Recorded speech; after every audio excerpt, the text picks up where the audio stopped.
The silence was the first thing a man noticed about Clyde Burns' ranch, and the last thing he forgot. It wasn't the empty silence of a vacant land, but a dense, layered quiet that had been earned, like the calluses on Clyde's hands or the deep lines etched around his eyes. It was the silence of a man who had long ago decided the world had nothing left to say that he needed to hear. It clung to the weathered gray wood of the barn, settled in the dust of the corral, and stretched out across the vast, sun-bleached plains of the territory, a kingdom of self-imposed exile.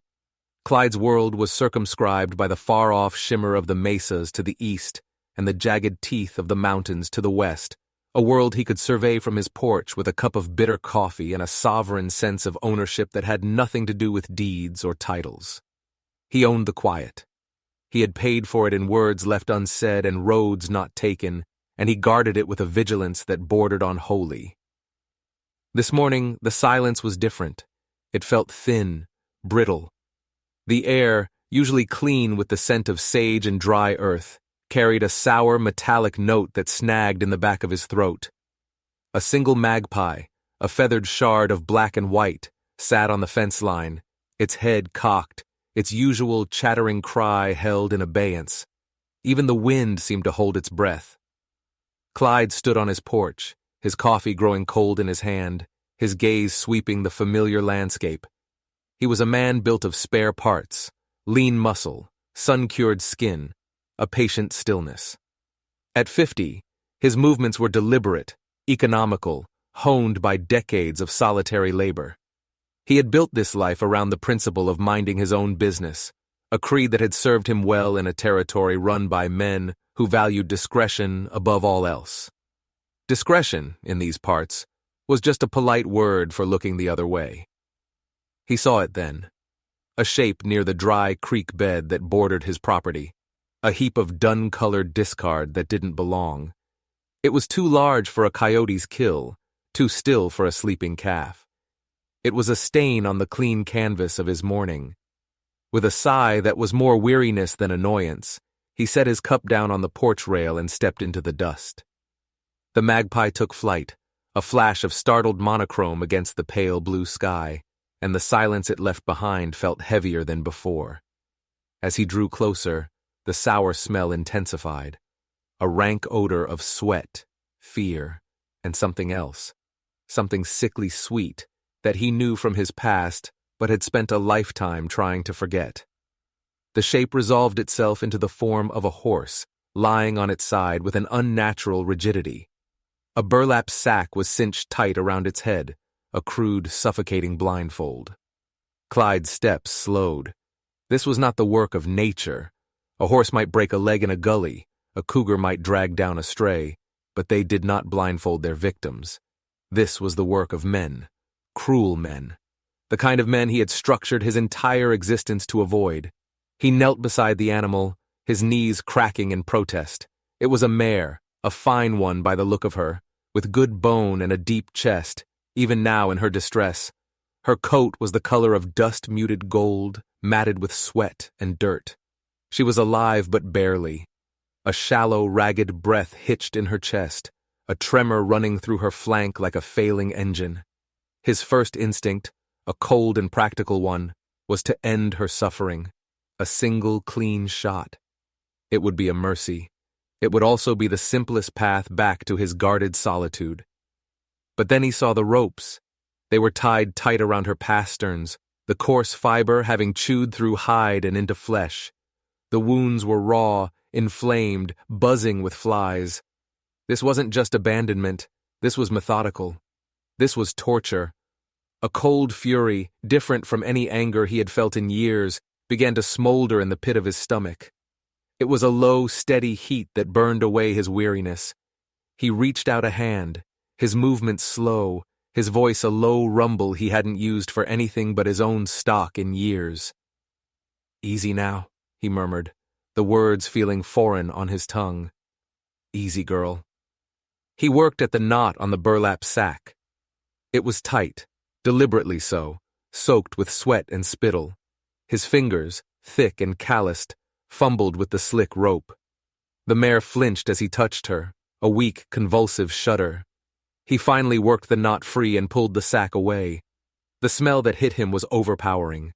Her eyes, when they were revealed, were wide with a terror so profound it seemed to have burned itself onto her retinas. They were clouded with pain, the whites shot through with blood. One was swollen nearly shut.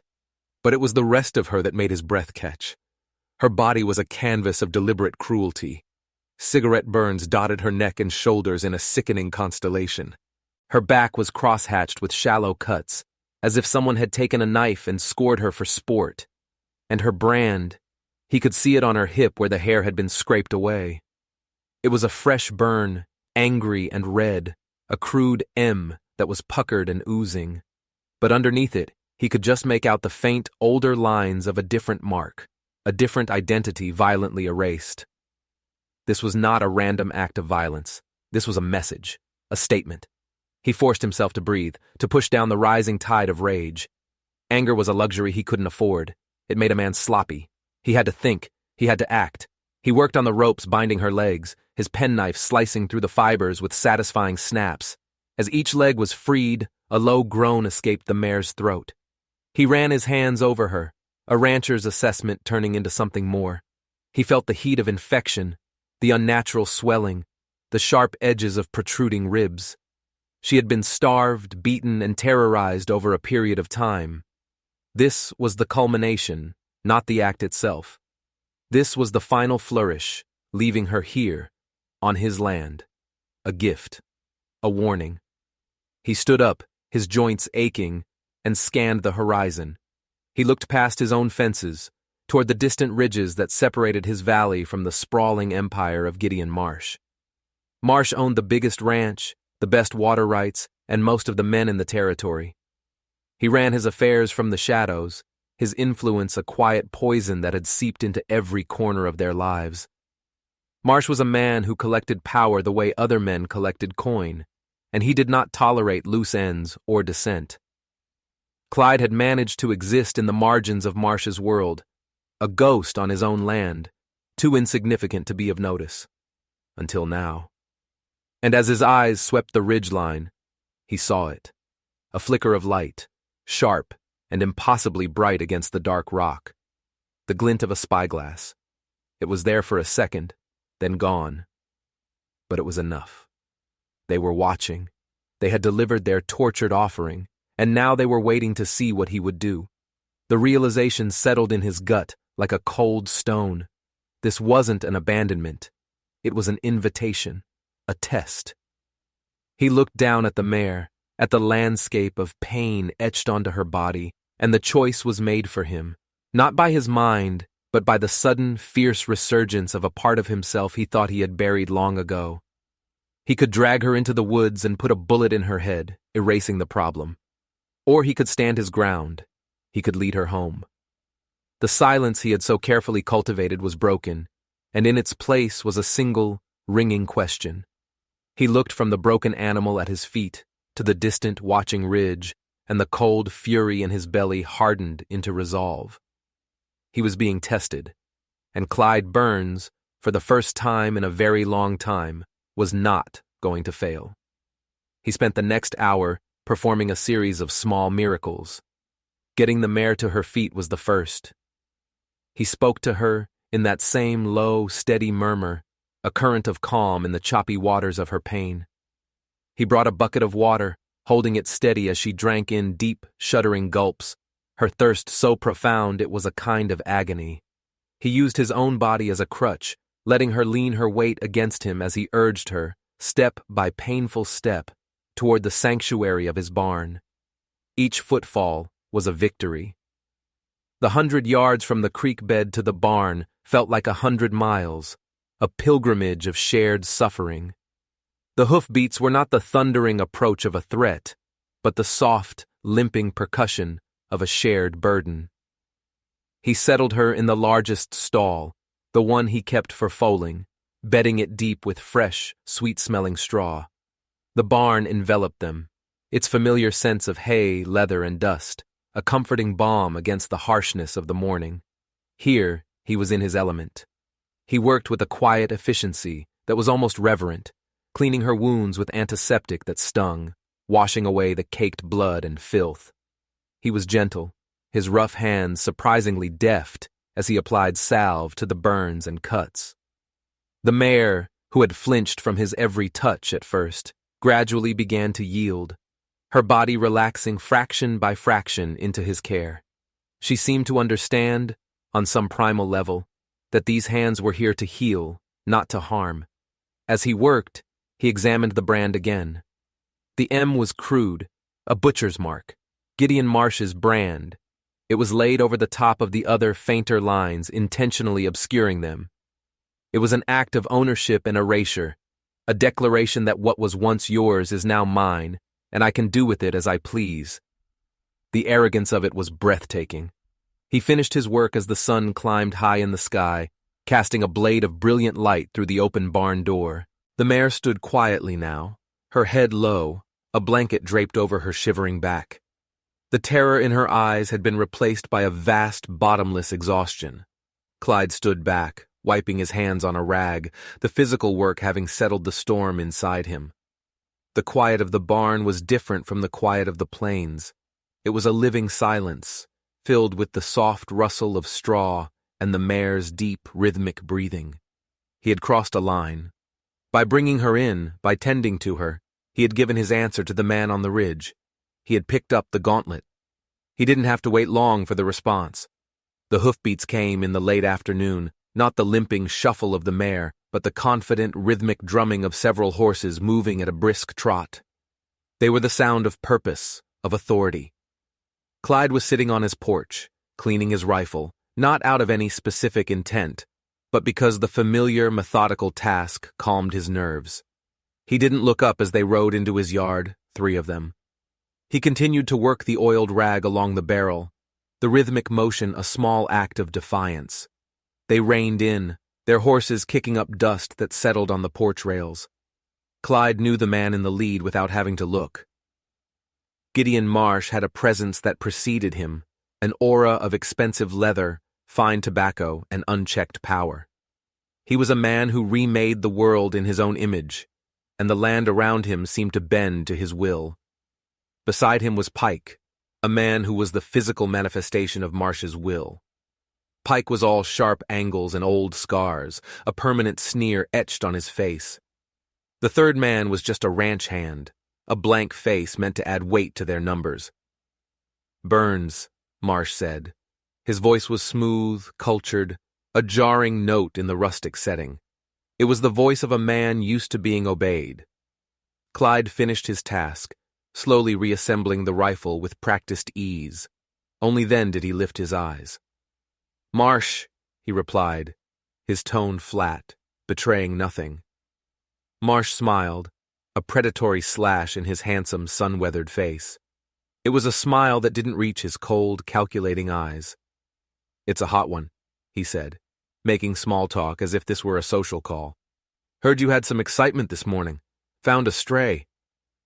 Clyde leaned the rifle against the wall beside his chair. "Found a horse that was left to die," he corrected, his voice quiet but firm. "There's a difference." Pike shifted in his saddle, his hand resting casually on the butt of his pistol. The gesture was meant to be seen.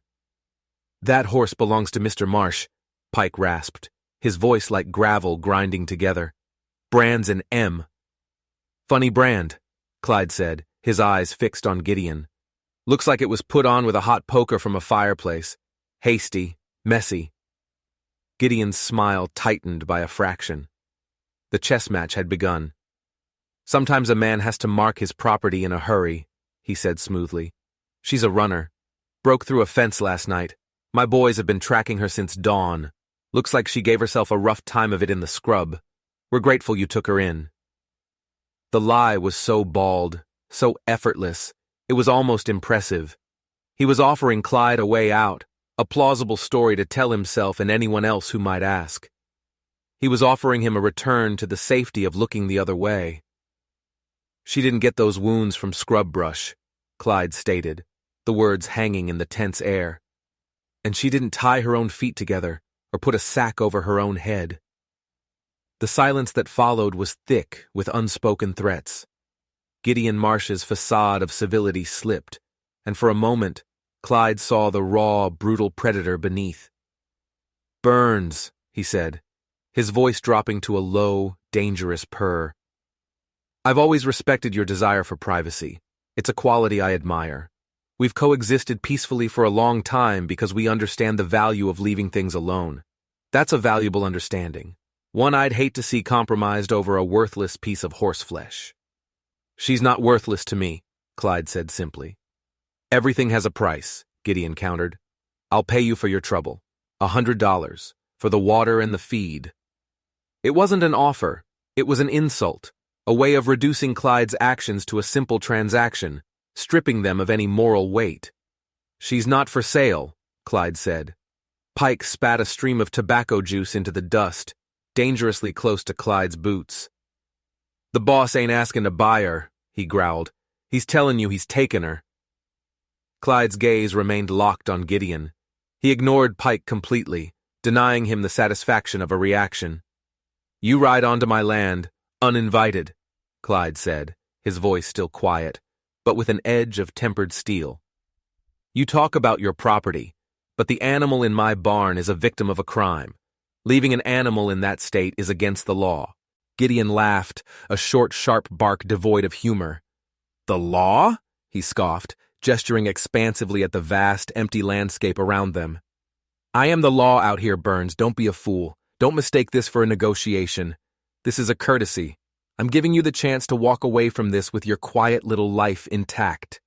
Give me the mare." "No," Clyde said. The word was final. A stone dropped into a deep well. Gideon's eyes narrowed into slits. The mask was gone entirely now. What remained was pure, undiluted menace. "You're making a grave mistake," he said softly. "A mistake you'll have a long time to regret, whatever time you have left, that is." He gathered his reins, his movements sharp and angry. "Pike!" Pike swung down from his horse, his spurs jingling with menace. He started toward the barn. Clyde rose slowly from his chair, his body language speaking a language of its own. He didn't reach for the rifle. He simply stood, a block of immovable granite, positioning himself between Pike and the barn door. He was unarmed, outnumbered, and outgunned, but he held the ground. "I wouldn't," Clyde said, his voice low. Pike grinned, showing a row of yellowed teeth. He relished this. He lived for it. "Or what, old man? You gonna stop me?" The standoff hung in the air, electric and fragile. The fate of the mare, the fate of Clyde's solitary life, it all balanced on this single moment. Gideon Marsh watched from his horse, a flicker of something unreadable in his eyes, perhaps surprise, perhaps irritation that this simple man was proving so troublesome. He was about to give the order, the one that would end this standoff in a torrent of brief, brutal violence. But then, a new sound intruded. More hoofbeats. A different cadence this time, lighter, faster. A buggy was coming up the road, kicking up its own plume of dust. Gideon's head snapped toward the sound, his face a mask of annoyance. The interruption was unwelcome. Clyde didn't move, but a sliver of relief, quickly suppressed, went through him. Any delay was a victory. The buggy pulled into the yard, a fine, well-kept vehicle pulled by a spirited gray gelding. The person holding the reins was a woman. She pulled the buggy to a halt, her movements confident and precise. She was not a girl, but a woman in her prime, with intelligent eyes, a firm jaw, and hair the color of raw honey pulled back in a severe but practical bun. She wore a simple, durable dress, but carried herself with an air of professionalism that was unmistakable. It was Mercy Whitmore, the veterinarian from town. Her practice served the entire territory, and she was known for two things: her unparalleled skill with animals and her absolute refusal to be intimidated by anyone. "Clyde," she said, her voice clear and direct, nodding a greeting as if she hadn't just driven into the middle of a powder keg. Her eyes swept the scene, taking in Gideon on his horse, Pike standing like a coiled snake, and Clyde, a silent statue guarding his barn. She missed nothing. "I got your message." Clyde had sent a boy into town early that morning with a cryptic note for the vet, asking her to come when she could. He hadn't expected her so soon. He hadn't expected her to arrive at the exact moment the fuse was lit. Gideon Marsh recovered his composure, his charming mask slipping back into place, though it was ill-fitting this time. "Miss Whitmore," he said, tipping his hat with a flourish of false chivalry. "A pleasure. We were just concluding a business matter with Mr. Burns." Mercy's gaze fell on him, cool and appraising. "Mr. Marsh, I wasn't aware your business involved armed standoffs in other people's yards." She looped the reins around the brake handle and stepped down from the buggy, grabbing a large leather medical bag from the seat. She moved with a purpose that brooked no argument. "I'm here to see a patient." Pike took a half step to block her path to the barn. "This ain't your concern, ma'am," he growled. Mercy didn't even slow down. She looked Pike up and down as if he were a piece of dirt on her shoe. "Anything concerning the health of an animal in this territory is my concern," she said, her voice cutting like glass. "And I believe the law requires me to report any suspected cases of abuse. Now, if you'll excuse me." She made to step around him. Pike's hand shot out, grabbing her arm. It was a mistake. The air crackled, everything stopped. The casual brutality of the act, the violation of it, changed the entire dynamic of the confrontation. Clyde, who had been a study in rigid stillness, moved. It wasn't a conscious thought. It was a pure, primal reaction. The years of self-imposed solitude fell away, and the man he used to be, the man who understood violence, surfaced. In 2 swift strides, he was on Pike, his hand clamping down on the gunman's wrist like a vice. He didn't say a word. He just squeezed. Pike's grip on Mercy's arm faltered, his eyes widening in surprise and pain as Clyde's fingers dug into the nerves and tendons of his wrist. "Let her go," Clyde said, his voice a lethal whisper. It was not the quiet voice of the rancher. It was something else entirely, something from a darker, more dangerous time. Pike, his face contorted in a snarl of pain and fury, released Mercy's arm. He tried to pull his own wrist free, but Clyde's grip was unbreakable. For a moment, it seemed Pike would reach for his gun with his free hand, and the yard would erupt in blood and smoke. But Gideon Marsh's voice sliced through the tension. "Pike, enough!" Slowly, reluctantly, Clyde released his grip. Pike stumbled back, shaking his hand, his eyes burning with hatred for Clyde. The line had not just been crossed, it had been obliterated. Clyde had chosen his side, not just for a horse, but for a person. He had become a protector. The stakes, which had been a matter of principle, were now a matter of life and death. Mercy, unflustered, simply rubbed her arm and gave Clyde a short, sharp nod of thanks. Then she turned her back on all of them and walked into the barn as if nothing had happened. Her courage was a silent rebuke to the men in the yard. Gideon Marsh watched her go, his face a thunderous mask. He looked at Clyde, and the pretense of civility was gone forever. "You've made a powerful enemy today, Burns," he said, his voice dripping with venom. "Both of you." He wheeled his horse around, Pike and the other man following suit.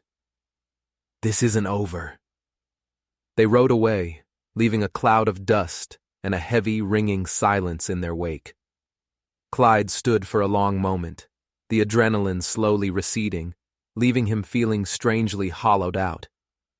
He looked at his hand, the one that had gripped Pike's wrist, half surprised by its strength. He had stepped out of the quiet and into the storm. There was no going back. He turned and walked into the dim, dusty light of the barn, where Mercy Whitmore was already at work. Inside the barn, the world shrank to the confines of the stall.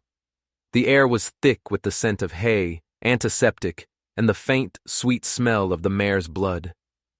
Mercy Whitmore worked with a focused intensity that was mesmerizing. She had rolled up her sleeves, and her forearms were sinewy and capable. She moved around the injured animal with a quiet confidence, her touch both clinical and compassionate. Clyde stood by the stall door, feeling clumsy and useless, a spectator in his own drama. He sent a boy for me, Mercy said, not looking up from her examination of a particularly nasty gash on the mare's flank. Said you had a horse down. He didn't mention it was Gideon Marsh's horse. It's not, Clyde said, his voice rough. Not his to torture anyway. Mercy paused, her fingers gently probing the swollen tissue around the wound. No, she said softly, not his to do this. She ran her hand along the mare's back, her fingertips tracing the cross-hatched pattern of cuts. This wasn't a fit of rage, she murmured, almost to herself. This is methodical. Look here. She pointed to the cigarette burns on the horse's neck. They're spaced, deliberate. And these cuts. She moved to the mare's hindquarters. They're of different ages. This one, she indicated a cut that was freshly scabbed over, is maybe a day or two old. This one, she touched another, a thin pink scar, is at least a week, maybe more. Clyde felt that cold anger begin to rise again, this time sharpened by the professional, undeniable evidence Mercy was laying out. This wasn't the result of a single, brutal night. This was a campaign, a long, drawn-out exercise in cruelty. He starved her too, Mercy continued, her voice tight with suppressed fury. She ran her hand over the mare's ribs, which stood out like the slats of a broken barrel. She's lost 100, maybe 150 pounds, but her teeth are good. She's not old. This is recent, deliberate. She looked at Clyde, her intelligent eyes holding his. Whoever did this took their time. They wanted her to suffer. Leaving her on your land wasn't just getting rid of a problem, it was a statement. I saw a spyglass on the ridge this morning, Clyde said. After I found her. Mercy nodded slowly, absorbing the information. So they were watching. They wanted to see what you'd do. Put her out of her misery, or this. She gestured around the stall, at the salves and the clean water and the deep straw bed. You chose this. Didn't feel like much of a choice, Clyde admitted. The right thing rarely does, she said simply, returning her attention to the mare. She worked in silence for a few minutes, cleaning another wound, her brow furrowed in concentration. The only sounds were the soft clink of instruments in her bag, the mare's quiet breathing, and the rustle of the straw. The tension from the yard outside still lingered in the air, but here in the barn, a different kind of intensity had taken its place, a shared purpose, a quiet conspiracy of care against the brutality of the world outside. He'll be back, Clyde said, breaking the silence. It wasn't a question. Yes, Mercy agreed without looking up. He can't let this go. You challenged him in front of his man, and I... She gave a wry, humorless smile. I committed the unforgivable sin of not being afraid of him. You should be, Clyde said, the words coming out harsher than he intended. He's dangerous, Mercy. More than you know. She finally stopped her work and turned to face him fully. She wiped her hands on a clean cloth, her gaze direct and unyielding. I know exactly how dangerous he is, Clyde. I've seen his work before. A foal with a broken leg that turned out to be shattered with a hammer because it wasn't the right color. A prize bull that died of bloat that I'm certain was poisoned. I see the animals the small ranchers bring me, the ones who've been pushed off their water rights by Marsh's men. I see the fear in their owners' eyes. The difference is, they can't speak up. They have families, mortgages, everything to lose. She took a deep breath. My business depends on my reputation for being good at my job and for being honest. If I start looking the other way, if I start falsifying my reports to suit powerful men, then I have nothing. This, she said, her voice ringing with conviction, is not just about a horse. It's about drawing a line. Clyde looked at this woman, at her fierce, uncompromising integrity, and felt a profound sense of respect that bordered on awe. He had built his world on the principle of non-interference, of staying out of other people's fights. Mercy Whitmore built hers on the principle of intervention. She had shown him that his solitude was not a fortress, but a cage of his own making. In challenging Pike, in defending her, he had taken the first step out of that cage. He threatened you, Clyde said, his voice low. I won't let him hurt you. The promise hung in the air between them, simple and absolute. It was more than he had said to anyone in a decade, a flicker of something, surprise, gratitude, perhaps something more, passed through Mercy's eyes before she shuttered it away. She was a practical woman, not given to displays of emotion. Then we'd better be ready, she said, her tone all business again. She turned back to the mare, her attention now focused on the crude, angry brand on its hip. He was so proud of his brand, she mused. That ugly M. But he was sloppy. She leaned in close, her fingers gently parting the scorched hair around the edges of the burn. He tried to cover up the old one completely, but he missed a spot. The heat of his iron didn't quite take here on the curve. She pointed to a tiny section on the upper loop of the M. Do you see that? That straight line? Clyde leaned in, his shoulder almost brushing hers as he peered at the spot. She was right. Beneath the puckered, ugly scar of Marsh's brand, there was a faint but distinct straight line, part of an older, more elegant mark that had been almost entirely obliterated. It looks like a U, he said, squinting, or part of one. Maybe, Mercy said, her mind clearly working. It's a professional brand, whatever it was. The lines are too clean, not like this butchery. She looked up at him. Do you know who uses a brand like that around here? Clyde shook his head. He kept to himself, paid little mind to the brands of other ranches, save for the ones immediately bordering his own. But the detail lodged in his mind, a small, odd piece of a puzzle he couldn't yet see. The brand, the deliberate long-term torture, the spyglass on the ridge, Gideon Marsh's arrogant claim. It was all connected, a web of cruelty and power, and he and Mercy were now caught squarely in the center of it. He looked from the scarred hip of the horse to the determined set of Mercy's jaw, and he knew his life had irrevocably changed. The approaching hoofbeats he now anticipated would not be a signal of a new threat, but the coming of a war Gideon Marsh had declared, and that he and Mercy Whitmore were now duty-bound to fight. The quiet of his ranch was gone for good, replaced by the grim purpose that now filled the dusty air of the barn.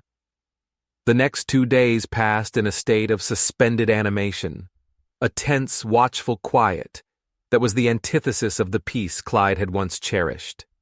It was the quiet of a battlefield before the first charge, pregnant with unspoken fears and grim possibilities. Clyde and Mercy fell into a rhythm born of necessity. She stayed at the ranch, unwilling to leave the mare, and, though neither of them said it, unwilling to leave Clyde to face what was coming alone. She slept in his sparse guest room, a room that hadn't seen an occupant in 15 years, and it felt strange to him to hear the floorboards creak with another person's weight, to smell coffee he hadn't made himself brewing in the dawn light. He found he didn't mind it. Her presence was a grounding force, a constant reminder of what was at stake. They took turns watching over the mare, who they had started calling Lady, a name Mercy had suggested with a wry smile, saying that any creature who had endured so much with such dignity deserved a title. Lady was slowly, miraculously, beginning to heal. The swelling in her legs was down, and she was eating small mashes of bran and oats that Mercy prepared, her appetite a hopeful sign. The haunted terror in her eyes was receding, replaced by a cautious curiosity. She would nuzzle Clyde's hand when he brought her fresh water, a silent acknowledgement of their bond. Each small improvement felt like a monumental victory, a tiny rebellion against the cruelty that had been inflicted upon her. During the day, Clyde worked his ranch with a nervous energy, his eyes constantly scanning the horizon, watching the distant ridges where the spyglass had appeared. The glint of light never returned, but the feeling of being watched was a constant pressure at the back of his neck. He saw pike everywhere, in the shadow of a cottonwood, in the shape of a distant rider who always turned out to be a mirage of heat and dust. He was living on a knife's edge, and the strain was beginning to show. He was shorter with his words, his movements more abrupt. The solitude he had once found calming now felt like a vulnerability. Mercy, for her part, was a pillar of calm professionalism. She documented every single one of Lady's injuries in a small, leather-bound notebook, her neat, precise handwriting filling page after page with clinical descriptions of the abuse. Evidence, she'd said, when Clyde had asked what she was doing. If this ever gets to a courtroom, a man's word is one thing, a veterinarian's sworn record is another. She was thinking steps ahead, preparing for a fight Clyde still wasn't sure they could win.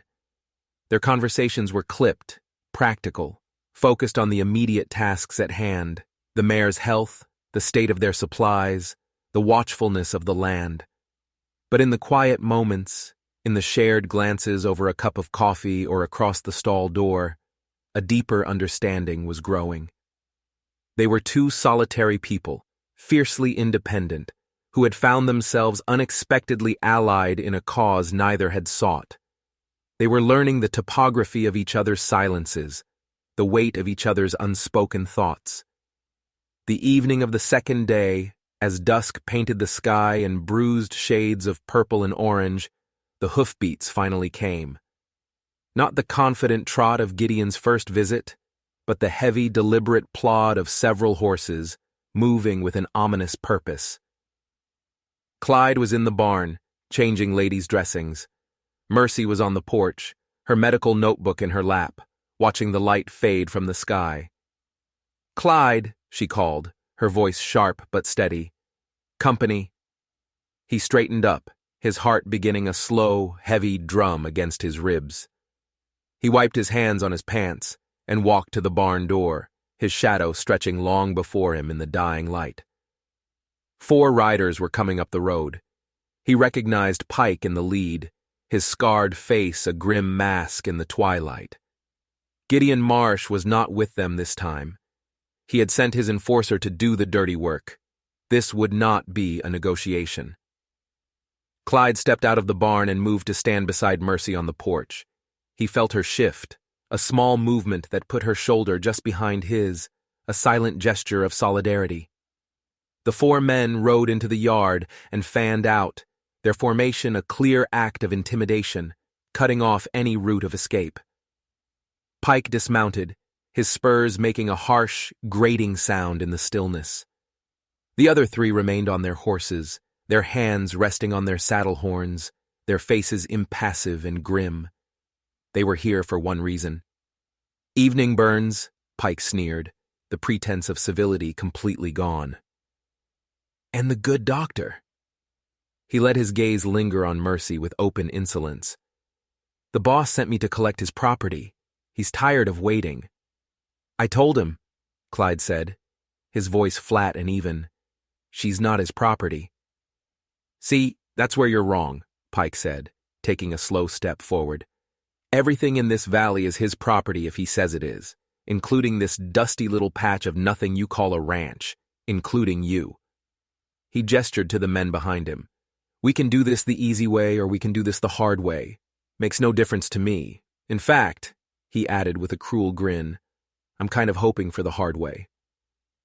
The threat was naked, unambiguous. Clyde knew this was the final moment of choice. He could hand over the horse, and perhaps they would leave him and Mercy alone. Perhaps. Or he could make his stand here in the dust of his own yard for a principle that suddenly felt more important than his own life. He looked at Mercy, at her proud, defiant posture, and he knew there was no choice at all. "You're not taking the horse," Clyde said. Pike's grin widened. "I was hoping you'd say that." He jerked his head at his men. "Get the mare. If he gives you any trouble, burn the barn. If she gives you any trouble," he nodded toward Mercy, "burn her too." The 2 men on the right dismounted and started for the barn, their movements slow and cocky. They thought this was over. They saw an old rancher and a woman. They didn't see the lifetime of controlled rage simmering just beneath Clyde's placid surface. They didn't see the steel in Mercy's spine. As the men moved past him, Clyde acted. He didn't go for the rifle that was just inside the door. That would be suicide, a clear escalation that Pike would answer with a bullet. Instead, he moved toward the barn, as if to intercept them, his body language deceptively non-threatening. Pike watched, amused, expecting a futile, desperate plea. The two men walked into the dim interior of the barn, their eyes adjusting to the light. Clyde followed them in. The familiar smells of hay and animals surrounded him. His eyes fell on the pitchfork, leaning against the wall where it always was, its tines gleaming faintly in the twilight. A tool of his labor, a symbol of his life's honest work. He heard one of the men say, "Grab a rope, let's get this over with." Lady shifted nervously in her stall, her ears pinned back in fear. That sound, the sound of her renewed terror, was the spark that lit the fuse. The first man turned, a length of rope in his hand, and found Clyde standing right behind him. Before he could react, Clyde swung the pitchfork. Not with the tines, but with the heavy wooden handle, a swift, brutal arc that connected with the side of the man's head with a sickening crack. The man crumpled to the ground without a sound, his eyes rolling back in his head. The second man spun around, his hand clawing for his pistol, his face a mask of shock and disbelief. Clyde didn't hesitate. He reversed his grip on the pitchfork, the tool becoming a weapon. He drove it forward, a short, powerful thrust born of desperation and rage. The sharp tines punched into the man's thigh, sinking deep. The man screamed, a high, piercing sound of agony, and fell backward, clutching at the wooden shaft embedded in his leg. It had taken less than 5 seconds. Outside, Pike heard the scream and his amusement vanished, replaced by a snarl of fury. "Burns!" he roared, drawing his pistol and striding toward the barn. The third man, the one who had remained mounted, dismounted and followed him, drawing his own weapon. Mercy, seeing her chance, acted with a speed that belied her professional calm. As Pike and his man focused on the barn, she darted off the porch, not away from the fight, but toward the side of the house. She grabbed a heavy cast-iron skillet that had been left to dry by the water pump and looped around the back, her mind racing. Inside the barn, Clyde stood over the two fallen men, his chest heaving, the pitchfork still in his hand, dripping with blood. He heard Pike's thundering footsteps approaching. He was trapped. There was nowhere to run. He gripped the pitchfork tighter, its familiar weight a grim comfort. He was going to die here, in the dust and the hay, but he would not die cowering. Pike burst through the doorway, his pistol raised, his eyes blazing with murderous intent. He saw his two men on the ground, and his face twisted into a mask of pure hatred. "You're a dead man, Burns!" he screamed, leveling his gun at Clyde's chest. A deafening silence seemed to fall in that split second before the gunshot, and then another sound broke it. A loud official shout from the darkness outside. "Federal Marshal! Drop your weapons!" The voice was like a thunderclap. Pike froze, his finger tightening on the trigger, his head whipping around toward the sound. In that moment of hesitation, everything changed. Two riders emerged from the gloom, their horses moving at a canter. One was a broad-shouldered man with a grizzled beard and a star pinned to his vest, Marshal Hayes. The man beside him was older, slighter, with a sober, authoritative air. Judge Morrison. Pike, caught between his desire to kill Clyde and the sudden shocking arrival of federal law, was paralyzed. The third gunman, who had been just behind Pike, made a fatal error. He spun around and raised his pistol toward the new arrivals. Marshal Hayes was faster. His gun bucked in his hand, the explosion deafening in the enclosed space of the yard. The gunman grunted, a look of surprise on his face, and pitched forward into the dust. "I said drop it!" Hayes roared, his pistol now aimed squarely at Pike. Pike's face was a maelstrom of confusion and rage. His carefully controlled world had just imploded. Slowly, reluctantly, he let his pistol drop from his fingers. It hit the dirt with a soft thud. Marshal Hayes dismounted, his movements economical and dangerous. He kicked Pike's gun away and strode into the barn, his eyes taking in the scene. Clyde with the bloody pitchfork. The two men on the ground, one unconscious, one with a pitchfork in his leg, screaming and writhing. Judge Morrison dismounted more slowly, his stern gaze sweeping over the chaos. It was at that moment that Mercy appeared from the side of the barn, the heavy skillet held in her hand like a weapon. her face pale but determined. "Marshal," she said, her voice shaking only slightly. "Thank God." Hayes grunted a reply, his attention on the man with the pitchfork in his leg. "Looks like you had things under control, ma'am." He looked at Clyde, a flicker of grudging respect in his eyes. "Burns, you've been busy." "They were going to burn the barn," Clyde said, his voice hoarse, "and hurt her." "We heard," the judge said, his voice dry and precise as he stepped into the barn, careful to avoid the blood. "We were on the road on our way here, in fact, when we saw the riders heading for your place. Decided a quiet approach might be in order." "On your way here?" Clyde asked, confused. "Why?" It was Mercy who answered, stepping forward and holding out her medical notebook to the judge. "I sent a rider to the county seat yesterday, Your Honor, with a copy of my preliminary report. I formally requested an investigation into animal cruelty charges against Gideon Marsh." Pike, who was being cuffed by Marshal Hayes, let out a harsh, disbelieving laugh. "Animal cruelty? You think the judge is going to lock up Gideon Marsh over a damn horse?" "Ordinarily, that might be a difficult case to make," Judge Morrison said, his voice as cold as a winter morning as he flipped through Mercy's notes. "Marsh has deep pockets and a long reach, but this isn't just any horse, is it, Marshal?" Marshal Hayes, having finished with Pike, knelt beside the groaning man on the floor.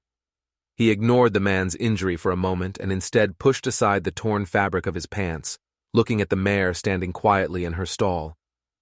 "No, sir, it's not," Hayes said. He walked over to Lady, speaking to her in a low, soothing voice. He ran a hand over her back, then moved to her hip, his gaze fixed on the brand. "I was a cavalryman for 20 years before I pinned on this star," he said, his voice resonating in the now silent barn. "I know a U.S. Army brand when I see one, even when some fool tries to burn his own mark over it." He looked directly at Pike, whose face had gone slack with shock. "That straight line," Hayes said, tracing the air with his finger. "That's the top bar of the S in a U.S. brand. This mare is a remount, federal property, stolen from the Fort Reno depot about a month ago. We've been looking for her." The revelation landed with the force of a physical blow. The air went out of Pike's lungs. This wasn't about a rancher's dispute anymore. This wasn't about local power or Gideon Marsh's influence. This was a federal crime. Stealing from the U.S. Army, assaulting a federal officer, which is what Pike had effectively done when he drew on the marshal. The entire world had just shifted on its axis. "Your Honor," Marshal Hayes said, his voice grim, "this changes things. This isn't just cruelty. It's theft of government property. And my key witness to who stole it," he said, nodding toward the man with the pitchfork in his leg, who had gone suddenly quiet and pale, "is lying right here." Hayes looked down at the man. "Son, you're looking at 20 years in a federal prison, or you can tell us who gave you the order to steal this horse. You can tell us who tortured her. Your choice." The man looked from the marshal's implacable face to Pike's murderous glare. He swallowed hard, his eyes wide with terror. He knew Gideon Marsh would kill him for talking, but he also knew the federal justice system was a vast, impersonal machine that would grind him to dust without a second thought. His loyalty to Marsh evaporated in a cloud of pure, animal fear. "It was Marsh," he whimpered, the words tumbling out in a rush. "It was all Gideon Marsh. He stole her. He did that to her. He said it would teach her a lesson. He told us to bring her here, to leave her for Burns. He wanted to see what the old man would do." A deafening silence fell in the barn.